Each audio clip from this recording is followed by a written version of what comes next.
If you are in a relationship and you think it's toxic, this video is for you. Let's just say I have experience being in a toxic relationship without getting into too much details. And through my experience, I've learned a few things, just a few signs you can look for to spot a toxic relationship, so you can avoid a lot of the frustration and pain that comes from these kinds of relationships. Mind you that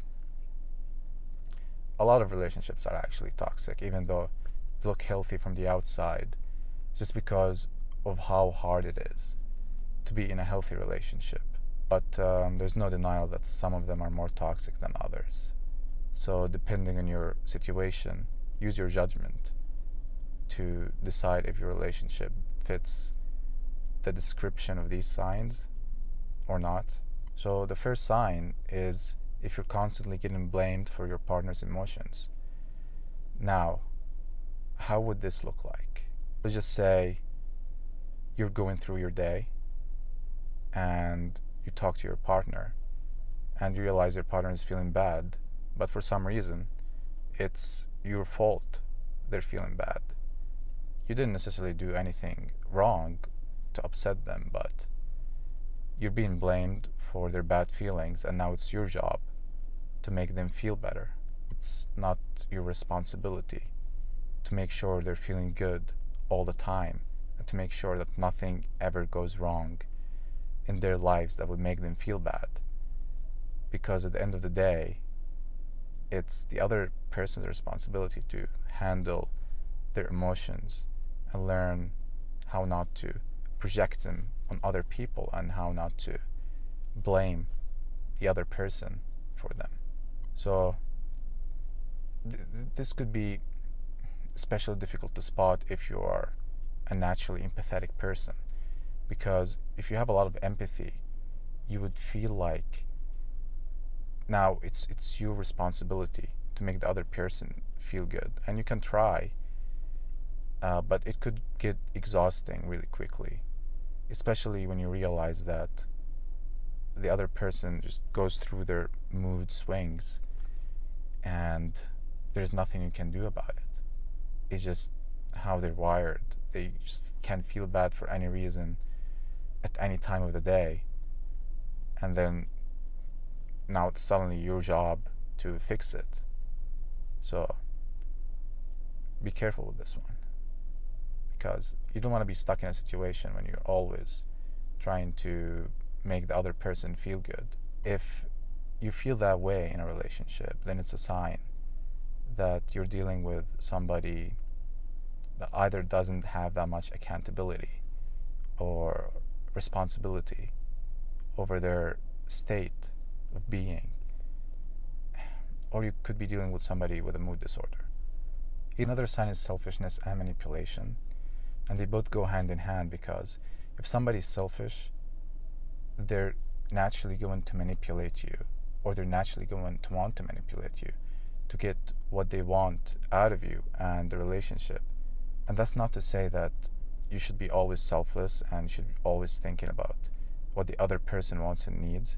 There has to be a balance between being there's a point, a balancing point between being too selfish and too selfless.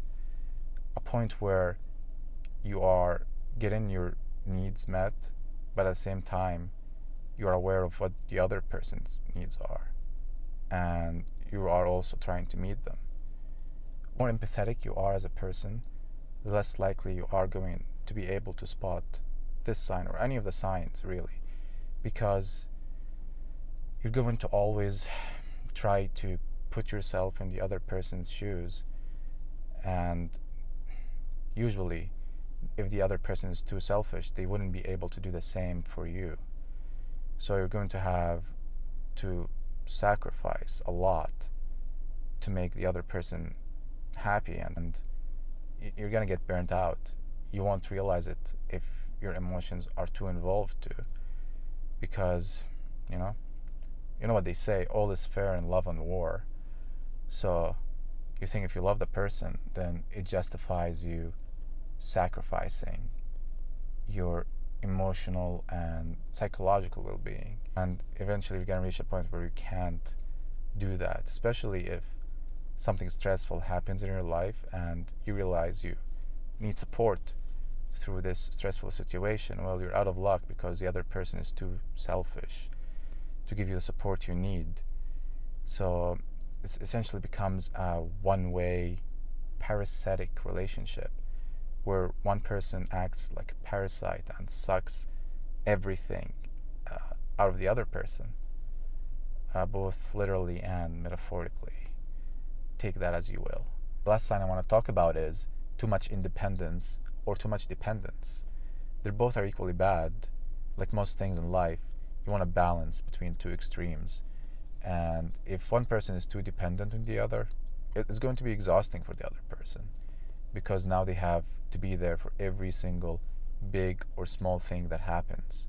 Even the smallest inconveniences could warrant the dependent person to call you and make a big deal out of it, or text you about it, or to expect you to drop everything you have and go comfort them for a very small thing that happened. An example could be like them having to wait in line, or missing a bus and there's another bus in 5 minutes, or it's raining and now it's your job to make them feel okay about the fact that it's raining today. It's not even raining that much, it's just drizzling, but that's what too much dependence would look like. Too much independence would be the exact opposite. If a person is too independent, they wouldn't feel the need to contact the other person even when really big bad things happen to them, like getting into a car accident. That's something pretty stressful. Now I also want to talk about why people choose to stay in toxic relationships, because if you think about it, it's completely irrational, especially if you can recognize the signs and still choose to stay.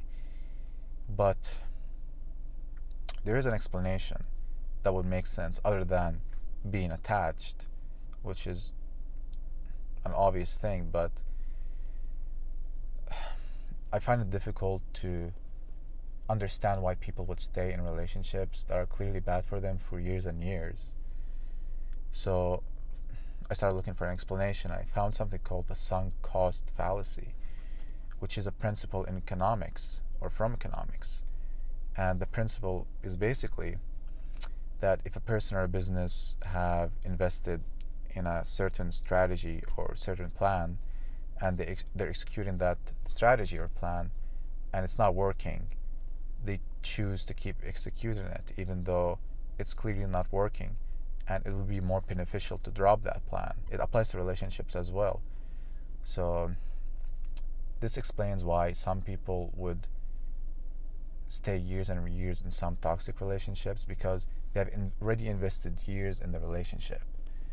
And the rationale is, if they've already invested this much into it, then dropping it and losing that investment sounds like a bad decision, even though rationally it would be a better decision to just drop the relationship and pursue something better, find something better. But people don't do that, and that's because of a sunk cost fallacy. At the end of the day, it's just a fallacy. Being aware of it is important, because it's not only applicable to relationships, it's applicable to everything else in life, like being at a job that you've been in for years and years, but the job is no longer serving you. If you've already invested years in the job, so you want to stay because you don't want to lose your investment. Now you know the signs and you know why you're staying in a toxic relationship. So what can you do about it? Most people would tell you to leave the relationship, but I don't think that's the best way to handle it. You could leave, but only after you try to communicate, because even toxic relationships can be fixed if both parties are able and willing to communicate. And it's difficult, actually, because communication is key in relationships, but that's what everybody says. but not that many people are good at it, probably including myself. I'm not the best communicator in relationships. I am just realizing this now. But the way to fix a toxic relationship is to talk about it. Talk about what is making the relationship toxic, to communicate how you feel and what you think about the relationship. And after you communicate, there has to be some action taken. Like the other person and you yourself, you have to both agree that you want to make this work and take the action necessary to improve yourself so you're not as toxic. This is very difficult because people can't exactly change themselves in the first place. It takes a lot of effort to change yourself. It is possible, but it's hard work. You gotta do inner work, dig deep, read books, talk to people, maybe go to therapy. It's a lot of work to change yourself. And most people are simply not willing to do that. If you find yourself in a toxic relationship, relax. It happens. It happens to everyone, it happens to anyone. And the more empathetic you are, I would say, the more likely you are to find yourself in a toxic relationship, because all it takes is just meeting the wrong person and bam, you are in one. One more thing I would like to add: if every relationship you find yourself in ends up being toxic, the problem is probably you. I know you don't want to hear that, but you are the common denominator in all of these relationships. And it's very unlikely that every person you've met ends up being like the worst person and very toxic. There's something about you attracting the wrong people. It could be something about you being toxic. I don't know, man. Figure it out. If you find this video helpful, subscribe. I'm going to upload more videos about things that I've learned that could help people. So let's see where this goes. Thank you for watching.